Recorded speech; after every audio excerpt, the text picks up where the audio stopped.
우리 옆 사람, 또 앞 사람, 뒷 사람 사랑합니다. 축복합니다. 잘 오셨습니다.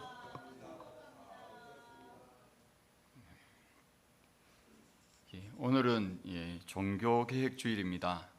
마틴 루터가 오직 말씀을 외치며 교회를 새롭게 한 지 벌써 508주년이 되었습니다.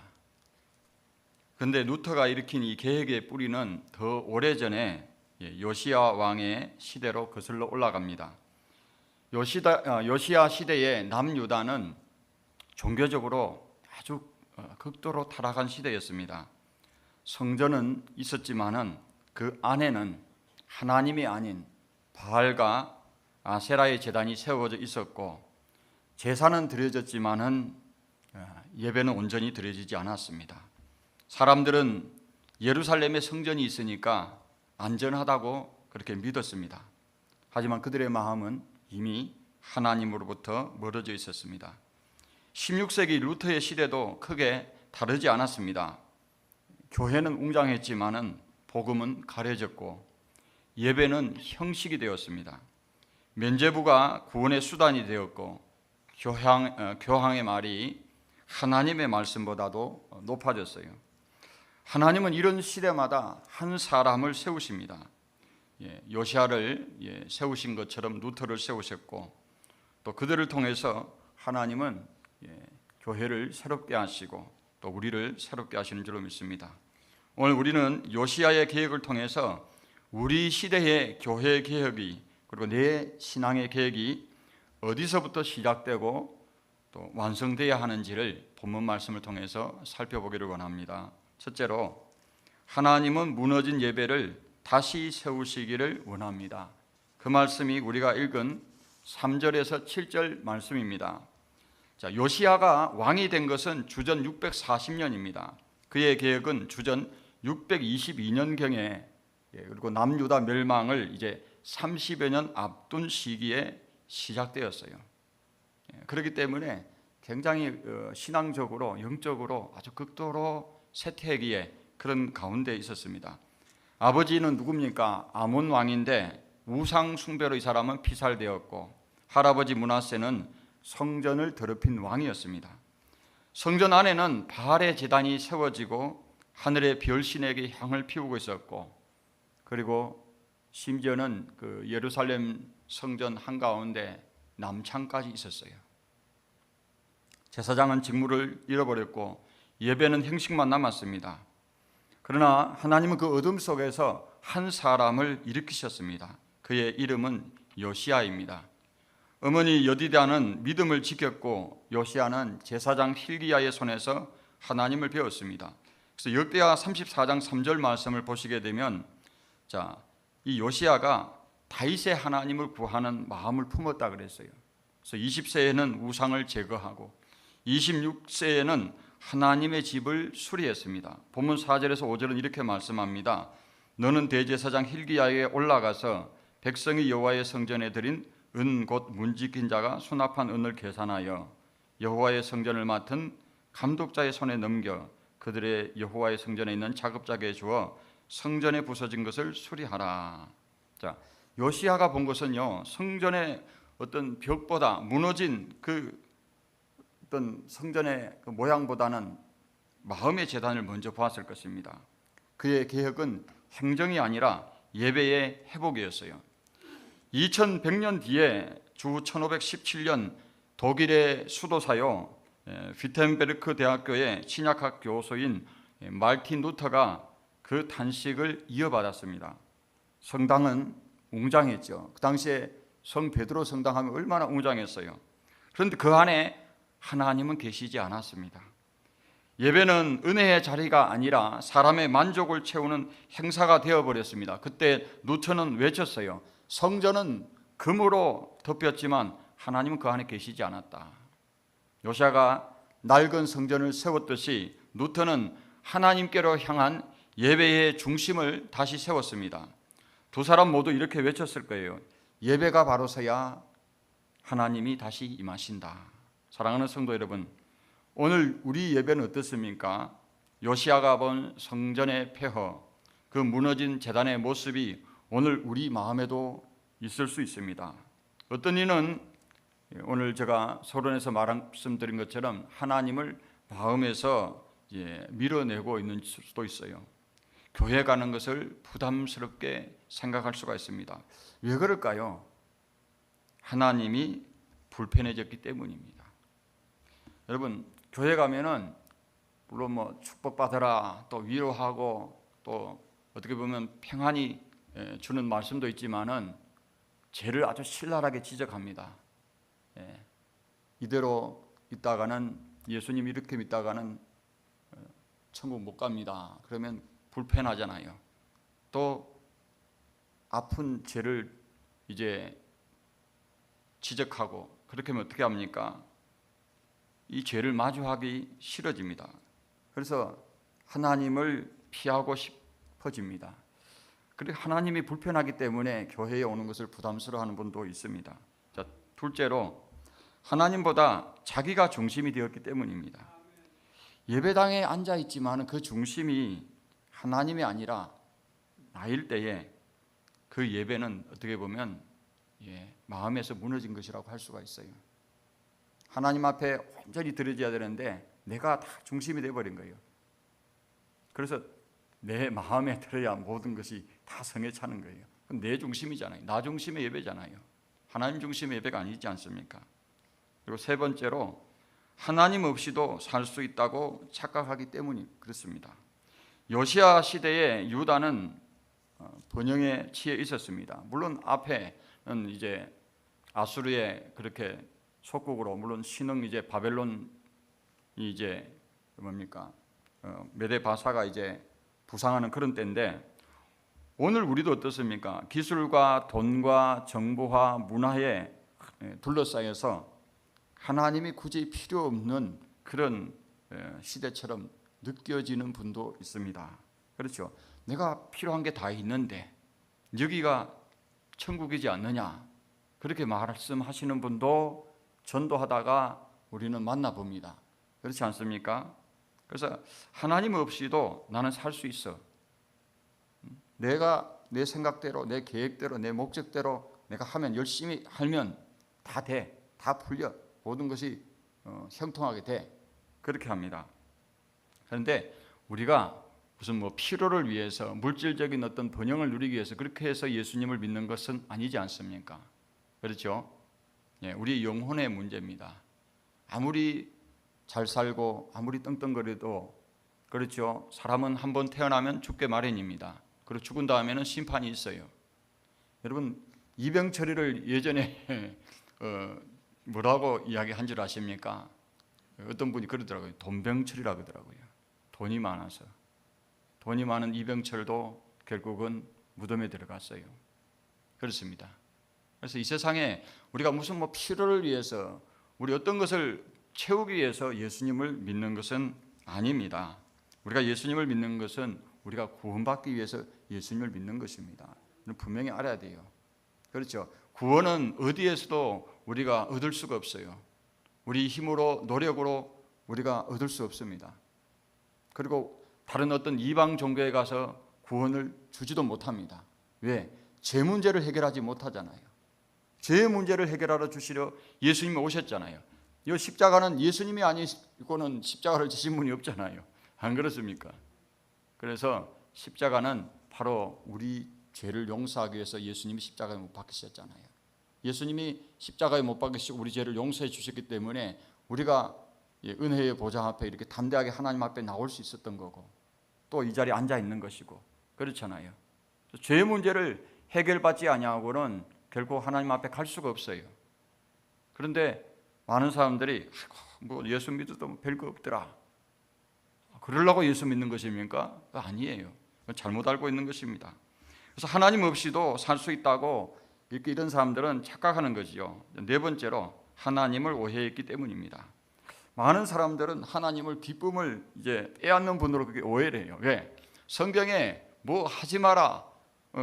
그렇죠. 우리가 천주교를 예를 들면 천주교에는 술도 마셔요. 담배도 핍니다. 그렇죠. 제사도 지내게 합니다. 그런데 개신교회 교회 가면은 어떻게 합니까?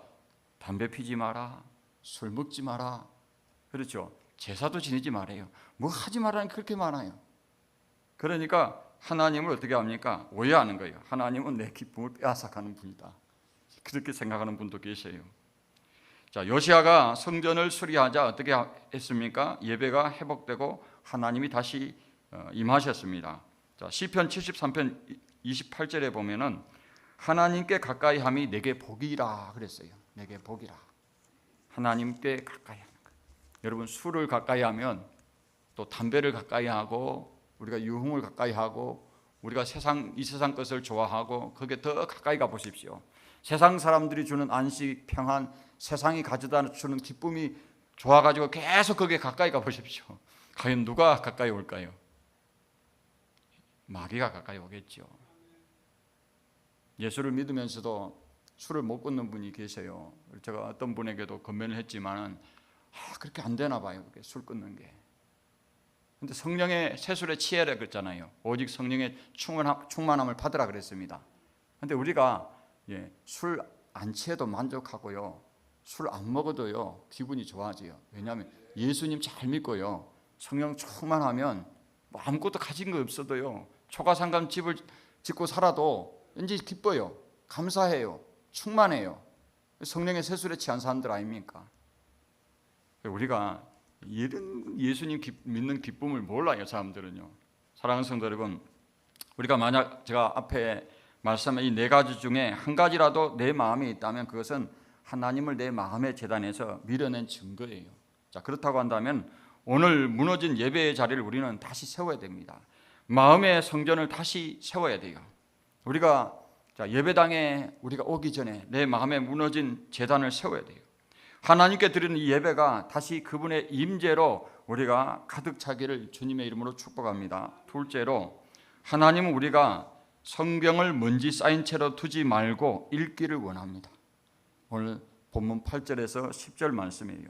자, 성전이 수리되던 날에 이제 제사장 hil기야가 이제 먼지 속에서 이제 책 한 권을 발견했지요. 대제사장 8절에 보면 hil기야가 서기관 사반에게 이르되 내가 여호와의 성전에서 율법 책을 발견하였노라 하고 hil기야가 그 책을 사반에게 주니 사반이 읽으니라. 근데 그 책이 어떤 책이에요? 무슨 아주 고고학적인 오래된 책입니까? 물론 오래된 책이죠. 그런데 단순한 문서가 아니라 하나님의 말씀이에요. 당시에 사람들이 어떻게 율법을 알게 되냐? 구전으로 했잖아요. 구전으로 알게 되는데 그 구전마저도 제대로 뭡니까? 가르쳐졌겠어요? 성전은 남아 있었지만은 말씀이 사라져 있었습니다. 제사와 절기는 이어졌지만은 그 뜻은 잊혀졌어요. 그냥 형식적으로 하는 거예요. 형식적으로 제사 드리고요. 형식적으로 하나님 앞에 나아가는 거예요. 그냥 자기 몸만 보이러 가는 거예요. 하나님 내 왔습니다. 교회 오면 어떤 분이 그러잖아요. 하나님 내 왔어요. 저 왔어요 하고 몸만 보이러 오는 분이 있어요. 그런데 내 마음이, 내 진심이, 내 모든 것이 그래서 신령과 진정으로 온 마음과 뜻과 힘과 정성을 다해서, 그렇잖아요. 힘을 다해서 찬송을 부르더라도 힘을 다해서 우리가 그렇게 하나님 앞에 예배하는 그런 마음이 돼야 돼요. 요시야는 서기관 사반에게 그 책을 읽게 했습니다. 그래서 오랫동안 닫혀있던 말씀이 다시 열렸어요. 하나님은 성전에 도를 세우는 동안 사람의 길을 열어서 말씀의 회복을 준비하고 계셨던 것입니다. 루터의 시대에도 교회는 웅장했지만 하나님의 말씀은 사람들의 손에서 멀어져 있었습니다. 그때는 성경은 라틴어로만 읽혀져 있었어요. 그래서 평신도는 말씀을 접할 수가 없었어요. 사제들, 신부들만 그렇게 성경을 접할 수가 있었죠. 그래서 루터가 외쳤죠. 오직 말씀으로. 1521년에 이제 바르트부르크 성에 숨어 지내면서 이 루터는 헬라어 신약 성경을 그 당시에 그 독일어로 이렇게 번역을 했습니다. 그는 성경을 다시 사제의 손에서 백성의 품으로 돌려주었어요. 그 한 권의 성경이 결국은 유럽을 깨우고 말씀의 불길, 사람들의 마음의 불길을 일으켰어요. 그래서 모든 이가 하나님의 말씀을 직접 듣게 했습니다. 요시야가 성전의 먼지를 털어내듯 루터는 말씀 위에 쌓인 인간의 전통을 털어냈습니다. 말씀이 다시 들릴 때 교회가 다시 살아나는 줄로 믿습니다. 사랑하는 성도 여러분, 오늘 우리의 신앙이 쉽고 메마른 이유는 그렇게 어렵게 생각할 이유가 없어요. 성경을 덮어두고 찾지 않기 때문에 그렇습니다. 이것은 성경을 대하는 태도가 이제 세 가지를 우리가 살펴볼 수가 있는데, 첫째로는 성경을 읽지 않아요. 주일에 성경을 딱 우리가 펴잖아요. 말씀을 읽습니다. 그러면 그것을 이제 6날 동안은 그대로 먼지 쌓인 채로 덮어두고 이제 주일날 다시 이 성경을 펴니다. 그러니까 성경에는 뭐만 쌓이는 거예요? 먼지만 쌓이는 거예요. 거기에 또 뭐가 쌓이는 줄 아십니까? 하나님이 임재가 없는 거예요. 그렇습니다. 물론 피곤하지요. 그렇죠? 피곤하지만 우리는 뭐는 합니까? 밥은 먹습니다. 그렇잖아요. 피곤하지만 밥은 먹어요. 또 피곤하지만 텔레비전 앞에 앉아 있어요. 그렇죠? 그런데 성경을 아예 읽지를 않아요. 읽지를 안 하니까 어떻게 합니까? 그렇죠? 예, 하나님의 말씀이 내 귀에 들리질 않는 거예요. 내 마음에 울리질 않는 거예요. 자, 두 번째로 성경을 알아도 가까이 하지 않기 때문에 그렇습니다. 우리는 성경이 중요하다는 걸 알아요. 하지만 내가 바쁘다는 핑계로 또 습관이 말씀보다 앞설 때에 하나님의 음성은 점점 희미해지는 거예요. 우리 하나님의 말씀을 들을 기회가 얼마나 많아요. 주일날도 우리가 들을 수가 있고, 또 새벽에 오셔서 새벽기도에 오시면 또 말씀을 들을 수가 있습니다. 또 수요일날도 우리 교회는 수요일날은 그렇죠, 말씀을 배우잖아요. 그래서 배우고, 또 금요일날도 우리가 또 금요기도를 하지만 기도하기 전에 또 말씀을 합니다. 요즘은 요한계시록을 하죠. 자, 이렇게 말씀을 들을 기회가 많아요. 근데 가까이 하지 않아요. 바쁘다는 이유로, 또 습관 때문에. 그런데 어떻게 하나님의 말씀이 나한테 들려오겠어요? 하나님의 말씀을 들을 때 내 마음에 감동이 있겠어요? 거기에는 먼지 쌓인 채로 뭐만 부재하다고요? 하나님의 임재가 부재하다는 거예요. 그렇죠? 근데 하나님의 말씀을 늘 가까이 하는 사람들은 어떻습니까? 하나님이 함께 하시고 하나님의 임재로 충만하고, 그렇죠? 하나님이 내게 늘 말씀하고 계시니까 내가 그 말씀대로 살고자 애를 쓰고, 그래서 한 주일 동안 계속 말씀과 동행하게 되는 거예요. 그렇습니다. 자, 세 번째로 성경을 읽어도 들리지 않기 때문에 그래요. 왜 그러냐? 이거는 성경을 단순한 정보로만, 성경을 읽으면 자, 이 말씀은 그분에게는 기록일 뿐이라는 거예요. 그 말씀을 그냥 문자 그대로 보는 거예요. 성경은 지식이 아닙니다. 내가 무슨 지식을 얻으려고 성경 말씀을 보는 게 아니죠. 하나님이 오늘 내게 말씀하시는 그 음성으로 들어야 되는 거예요. 우리 영혼을 살리는 말씀입니다. 그렇죠? 우리가 주식 뭡니까 해가지고 아주 그냥 대박을 터뜨리는 그런 책이 있잖아요, 그죠? 배우는 거. 예, 거기는 이걸 배우면 주식을 어떻게 해가지고 돈을 많이 벌겠다 가르쳐요. 근데 성경은 우리가 아는 대로 요한복음 5장 39절에 자, 너희가 성경을 살펴보잖아요. 근데 이 성경은 내게 대하여 증거한다 그랬어요. 이 성경에서 영생이 있음을 알게 해주는 거예요. 이 영생은 뭡니까? 유일하신 참 하나님과 그 아들 예수님을 믿는 거랬잖아요. 하나님이 보내신 자 예수님을 믿는 거예요. 그래서 우리가 성경을 가까이 해야 되는 거죠. 근데 가까이 해야 되는데 읽어도 우리가 어떻게 합니까? 그것을 어떤 정보로만, 지식으로만. 어떤 분은 그래요. 그냥 눈 감고 오늘 말씀은 오늘의 말씀하고 딱 해가지고 마치 오늘의 운세처럼 그렇게 보는 분도 있어요.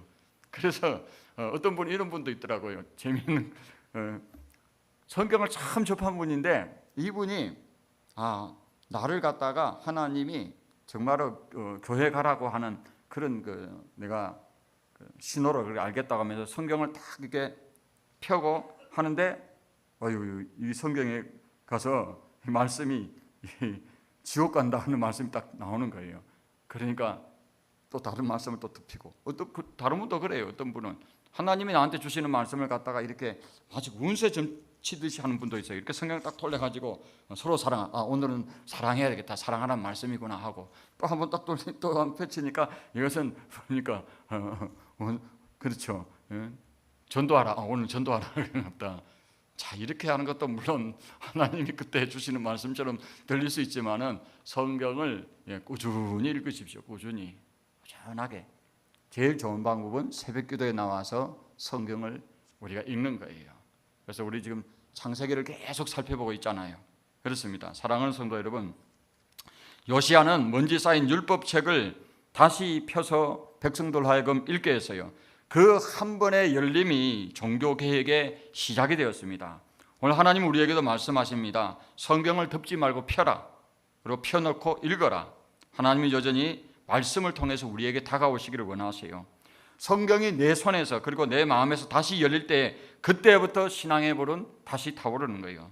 성경을 먼지 쌓인 채로 두지 말고 그 말씀을 읽는 자리에서 하나님의 음성을 여러분 듣는 거예요. 이와 같은 복을 받아 누리시기를 주님의 이름으로 축복합니다. 자, 셋째로 하나님은 우리가 말씀을 자기의 거울로 삼기를 원하세요. 그 본문 11절에 13절 말씀이에요. 자, 11절 말씀은 이렇게 기록되어 있습니다. 왕이 율법책의 말을 듣자 곧 어떻게 했다고요? 그의 옷을 찢었다 그랬어요. 그의 옷을 찢었다.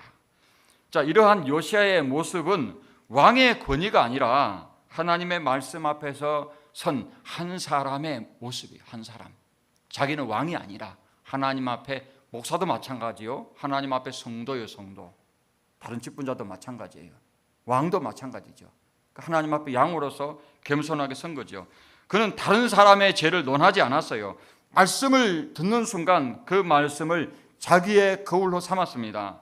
그 거울은 죄를 정죄하기 어떤 것이 아니라 하나님께로 돌아오게 하려는 그 사랑의 거울이라는 거예요. 그는 고백합니다. 13절 말씀입니다. 우리 조상들이 이 책의 말씀을 듣지 아니하고 그 안에 기록된 대로 행하지 아니하였으므로 여호와께서 우리에게 진노를 쏟으셨다라는 거예요. 요시야는 책임을 남에게 돌리지 않았습니다. 내가 말씀을 잃었다는 거죠. 그 깨달음이 그를 무릎 꿇게 했어요. 그때부터 부흥이 시작되었습니다. 사랑하는 성도 여러분, 말씀을 자기의 거울로 삼지 않는 사람은 어떤 사람입니까? 자, 첫째로 말씀을 타인에게만 비추는 사람이에요. 타인에게만. 거울은 누가 보는 거예요? 여러분, 내가 보는 거예요? 누가 보는 거예요? 다른 사람이 보는 거예요? 근데 말씀을 타인에게만 비추는 거예요. 자, 요시야는 백성보다 먼저 자기에게 비췄어요. 그러나 어떤 사람은 말씀을 거울이 아니라 아예 돋보기로 삼아가지고, 돋보기 있잖아요. 돋보기 해가지고 이래가지고 다른 사람의 어떤 그런 그 허물, 부족함을 그 말씀의 잣대에 비춰내는 거예요. 들춰내는 거예요. 그러니까 자기의 죄를 보지 못하면 내 신앙의 개혁은 중단될 수밖에 없어요. 둘째로 말씀을 스쳐 지나간 사람입니다. 말씀을 들을 때는 잠깐 감동은 받지만은 그것을 삶에 비추지 않고 지나쳐 버려요. 그는 말씀을 정보로는 아나 거울로 삼지 않는다는 거예요. 감동은 남지만 변화는 없는 거예요. 그러니까 왜 교회 가서 예배를 드리는데 왜 내 삶에 변화가 없느냐? 그렇죠? 근데 우리는 다른 사람의 변화부터 살피는 거 보면, 저 사람 왜 예수를 믿은 지 오래됐는데 변화가 없나? 나부터 보세요. 왜 내가 10년, 수십 년 예수님을 믿는데 변화가 없는가? 그는 그 말씀을 비추는 거울을 나한테로 들이대지 않고 어떻게 합니까? 자꾸 남에게 들이대는 거예요. 그러니까 변화가 없는 거예요. 자기한테 거울이 왜 필요합니까? 자기의, 그렇죠. 제가 가끔 가다 보면 이제 머리가 이렇게 잘 안 빗어질 때가 있는데 거울을 봐야 되잖아요. 그렇죠? 그 거울을 보고 또 여기 넥타이도 바르게 돼 있는가 고치는 거잖아요. 거울은 뭐 하려고 있는 거예요? 고치라고 있는 거 아닙니까? 그러니까 우리가 말씀을 갖다가 타인에게 그렇게 빗대고 안 되고 우리가 또 스쳐 지나가면 안 되고. 그래서 성경에 이렇게 되어 있습니다. 야고보서 1장 22절에 너희는 말씀을 듣기만 하여 자신을 속이지 말고 그랬어요. 말씀을 듣는 건 잘 들어요. 그런데 그걸로 안 삼는다는 거예요. 그러니까 변화가 없는 거예요. 그래서 뭐라고 말합니까? 행하는 자가 되라 그래요. 여러분, 율법하고 지금 신약시대 복음하고 뭐가 여러분 달라요? 어떤 분은 거예요. 율법은 그저 지키라고 행하라고만 하는 거고 복음은 그냥 안 지켜도 된다, 은혜다 그러는데 그건 잘못 알고 있는 거예요. 하나님의 말씀은 순종하라고 준 거예요. 지켜 행하라고 주는 겁니다. 그러니까 말씀을 거울로 삼아야죠. 그래 변화가 있죠. 그래서 우리는 말씀을 삶으로 어떻게 합니까? 닦아내는 사람이 돼요. 삶으로 거울을 닦아내잖아요. 거울 신문지가 닦아내고 물로 닦아내는데 내 삶으로 자꾸 닦아내야 되잖아요. 닦아내면 닦아낼수록 어떻게 합니까? 거울이 깨끗해진 것처럼 내 삶으로 닦아내면 닦아낼수록 말씀에 순종해서 그렇게 하면 어떻게 합니까? 내가 깨끗해지는 거예요. 마음이 깨끗해지고 정결한 사람이 되는 거예요. 그렇게 되면 어떻게 됩니까? 깨끗해지겠죠. 예. 마음이 깨끗한 사람은 누구를 본다 했어요? 하나님을 본다 했잖아요. 예. 그래서 여러분 더럽혀진 얼굴을 닦기 위한 도구가 거울이듯이 우리는 말씀을 어떤 배우기 위한 어떤 교재 그것도 필요하겠지만 그러나 내 삶을 정결하게 하는 하나님의 손길인 줄 믿으시기 바랍니다. 그래서 말씀을 삶의 거울로 세우고 그 거울 앞에서 내 마음을 닦을 때에 그 얼굴이 다시 해같이 빛나는 거예요. 그래서 요엘서 2장 13절에 너희는 옷을 찢지 말고 마음을 찢고 여호와께로 돌아올지어다 그렇게 말씀하고 있어요.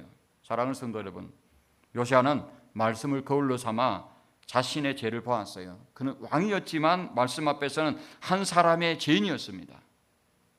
그 자리에서 계획에 불이 타오른 거예요. 오늘 우리도 말씀을 어떻게 합니까? 거울로 삼아야 되는 거죠. 그 말씀에 나를 비추고 내 안에 교만과 무감각을 닦아내야 되는 거죠. 말씀을 자기의 거울로 삼아 날마다 새로워지기를 주님의 이름으로 축복합니다. 말씀을 마칩니다. 요시야가 옷을 찢으며 말씀 앞에 무릎 꿇었던 것처럼 2100년 뒤에 한 수도사도 그 거룩한 자리에서 하나님을 만났습니다. 루터는 경건한 수도사로 살았지만은 하나님의 심판이 두려운 거예요. 이 사람은요. 하나님의 심판이. 자기의 죄가 점점점 비춰지고 그러다 보니까 어떻게 보면은 마음의 평안을 얻지 못했다는 거예요. 기도하고 금식하고 그렇게 고행을 수도 없이 했지만은 그의 영혼은 여전히 갇혀 있었어요. 그래서 그는 고백했습니다. 나는 하나님을 사랑할 수 없었다. 그분의 거룩함이 두려웠다. 그러던 어느 날 루터는 로마서 1장 17절 말씀 앞에 선 거예요. 오직 의인은 믿음으로 말미암아 산다는 거예요. 그 순간 말씀의 거울에 비친 자신의 모습을 봤다는 거예요. 율법 아래에서 스스로 어려워지려 하던 자신이 은혜 없이 살던 죄인임을 깨달은 거예요. 그리고 그 자리에서 그는 자유를 얻었습니다. 루터는 훗날 이렇게 회상합니다. 그날 내게 천국의 문이 열렸다. 나는 새로 태어난 사람처럼 말씀 속으로 들어갔다. 그는 알았습니다. 하나님은 나를 심판하시는 분이 아니라 은혜로 의롭게 하는 분이시다. 그날 한 사람의 회심이 온 교회의 신앙계획으로 번져갔어요. 사랑하는 성도 여러분, 요시야가 무너진 성전을 수리해서 말씀을 다시 세웠듯이 루터는 무너진 교회를 고치며 말씀을 다시 회복했습니다. 두 사람 모두 한 가지를 외칩니다. 예배가 바로 서야 신앙이 새로워진다. 오늘 우리에게도 필요한 것이 무엇입니까? 바로 내 신앙 계획이에요. 감정의 불길이 아니라 하나님 말씀 앞에서 다시 바로 서는 신앙 계획의 불길입니다. 성전을 고치기보다 먼저 무너진 마음의 제단을 세우십시오. 다른 사람을 보기보다 먼저 말씀의 거울 앞에 자기를 세우십시오. 그때 하나님이 다시 일하실 겁니다. 그때 교회가 새로워집니다. 그때 우리의 신앙이 이제 맑아지고 그때 예배가 다시 살아나는 줄 믿습니다. 오늘 이 자리에서부터 우리의 마음에 새로운 신앙 계획이 시작되시기를 주님의 이름으로 축복합니다.